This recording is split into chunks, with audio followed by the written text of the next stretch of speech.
तो चलिए शुरू करते हैं एक ऐसी कहानी जो किसी को भी हैरान कर दे। एक ऐसे विद्रोह की कहानी जिसने पूरे साम्राज्य की नींव हिला दी थी। कहानी की शुरुआत होती है एक ऐसी तस्वीर से जो दिल दहला देती है। ये शब्द उस वक्त के हैं जब जंगल में दीकू आए और उन्होंने उस जमीन को खून से रंग दिया जिसे आदिवासियों ने सदियों से अपनी मां की तरह पाला था। इस नायक को समझने के लिए हमें पहले उस दुनिया को समझना होगा जिसमें वो पैदा हुए थे। सोचिए, एक ऐसी दुनिया, एक ऐसा जंगल जो चारों तरफ से दुश्मनों से घिर चुका था। तो ये दिकू कौन थे? ये शब्द आदिवासी लोग बाहरी लोगों के लिए इस्तेमाल करते थे, खास तौर पे वो साहूकार, वो जमींदार और वो अंग्रेज अफसर जिन्होंने आकर उनकी पूरी दुनिया ही उलट पुलट दी थी। और दांव पर क्या लगा था? सिर्फ जमीन का एक टुकड़ा नहीं, बल्कि जीने का एक पूरा तरीका, उनकी खूट कट्टी व्यवस्था। मतलब जमीन किसी एक की नहीं, पूरे कबीले की थी। सब मिलकर खेती करते, मिलकर खाते। ये उनके समाज, उनकी संस्कृति की, आप कह सकते हैं, रीढ़ की हड्डी थी। और फिर शुरू हुआ उत्पीड़न का सिलसिला। एक एक करके उनके जीने के तरीके पर हमला किया गया। पहले आई जमींदारी व्यवस्था जिसने सामूहिक जमीन छीनकर निजी मालिकों को दे दी। फिर आए जंगल के कानून जिन्होंने आदिवासियों को उनके ही घर, उनके ही जंगल से बेदखल कर दिया।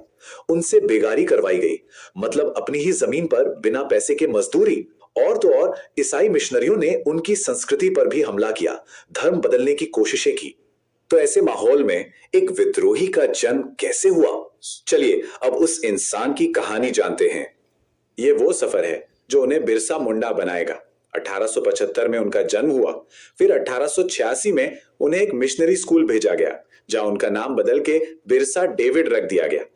लेकिन 1890 तक वो समझ चुके थे कि यह स्कूल सिर्फ एक जरिया है उनकी संस्कृति को मिटाने और धर्म बदलने का। तो उन्होंने स्कूल छोड़ दिया। और फिर 1891 में उनकी मुलाकात हुई वैष्णव उपदेशक आनंद पांडे से, जिसने उनकी सोच को और भी गहरा कर दिया।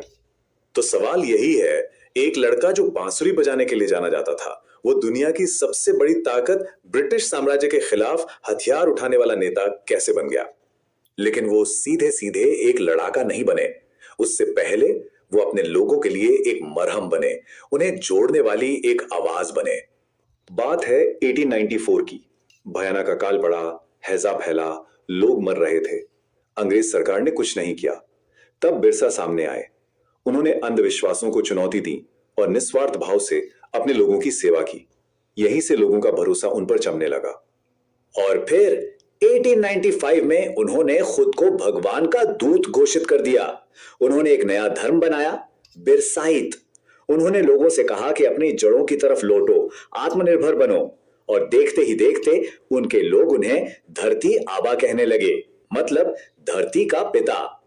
और अब हम पहुंचते हैं कहानी के उस मोड़ पे जिसे इतिहास उलगुलान के नाम से जानता है, यानी महान हलचल। उलगुलान ये एक मुंडा शब्द है। इसका मतलब है महान हलचल या महान विद्रोह। यही नाम दिया गया बिरसा मुंडा के उस आंदोलन को जिसका मकसद था दिकुओं और अंग्रेजी हुकूमत से आजादी। और उनका नारा था, अवराज सेती राजाना, महारानी राज टुंडू जाना। मतलब रानी का राज खत्म हो और हमारा राज स्थापित हो। यह सिर्फ एक नारा नहीं था, यह ब्रिटिश साम्राज्य को सीधी चुनौती थी। अब जरा इस लड़ाई की तस्वीर देखिए। एक तरफ थे बिरसा के विद्रोही जिनके पास थे सिर्फ पारंपरिक तीर कमान, और दूसरी तरफ थी ब्रिटिश हुकूमत अपनी आधुनिक राइफलों और संगठित सेना के साथ। बिरसा के लोगों के पास थी गुरिल्ला रणनीति और जंगल का चप्पा चप्पा जानने का हुनर। ये सच में एक डेविड और गोलियत की लड़ाई थी। और फिर आया उलगुलान का सबसे काला दिन, जनवरी 1900, डोंबारी पहाड़ी। हजारों लोग, औरतें, बच्चे, बूढ़े, सब अपने नेता को सुनने के लिए इकट्ठा हुए थे। अंग्रेजों ने उन्हें चारों तरफ से घेर लिया और बिना सोचे समझे गोलियां चला दी। अंदाजा है कि करीब 400 लोग मारे गए। यह एक नरसंहार था।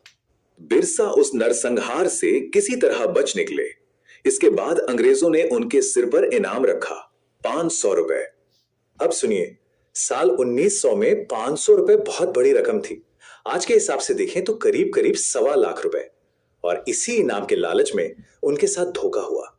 बिरसा मुंडा को पकड़ तो लिया गया था, लेकिन उनकी लड़ाई अभी खत्म नहीं हुई थी। असल में वो तो अब शुरू होने वाली थी। 9 जून 1900 सिर्फ 25 साल की उम्र में रांची जेल में बिरसा मुंडा की मौत हो गई। सरकारी रिकॉर्ड कहता है कि मौत हैजे से हुई, लेकिन कई इतिहासकार मानते हैं कि उन्हें जहर दिया गया था। उनकी मौत आज भी एक रहस्य है, पर यहीं से वो हमेशा के लिए अमर हो गए। तो उनके बलिदान का नतीजा क्या निकला, देखिए। पहला, उल गुलान ने अंग्रेजी हुकूमत की जड़ें हिला दी। दूसरा, अंग्रेजों को मजबूर होकर आदिवासियों की शिकायतों और उनके जमीनी हक को मानना पड़ा। और तीसरा और सबसे जरूरी, 1908 में छोटा नागपुर काश्तकारी अधिनियम पास हुआ। एक ऐसा कानून जिसने आदिवासी जमीन को गैर आदिवासियों को बेचने पर रोक लगा दी।